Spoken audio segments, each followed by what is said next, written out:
महाराज श्री, आप तो पिछले 22 साल से कथा सत्संग में डूबे हैं और सबसे कहते हैं कि राम से जुड़ो, प्रभु से जुड़ो, कथा से जुड़ो।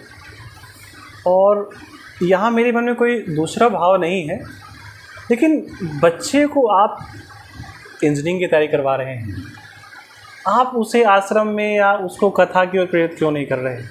क्या कोई भय है या बच्चे की अपनी उसकी स्थिति है क्या? यहाँ पर जो है जी, हम सिर्फ इतना ही कहना चाहेंगे कि कथा, सत्संग, भागवत इत्यादि कर्मकांड, यद्यपि एक ब्राह्मण बालक को ज्ञान होना चाहिए, ठीक है, नियमों का ज्ञान होना चाहिए, संस्कारों का ज्ञान, वो हम कराएं हैं। लेकिन अब कथा कहने वाली जो बात आई है जी, तो इसका सबसे अच्छा उदाहरण ये रहेगा कि मेरे पिताजी भी कथा नहीं कहते थे। आप अकस्मात मेरे कथा थे। इससे पहले मेरे बाबा जो रहे वो भी कथा नहीं कहते थे, उससे पहले का मुझको याद नहीं। लेकिन माता जी तो कथा कहती थी। नहीं, कथा नहीं, वो रामचरितमानस पढ़ती थी, है ना।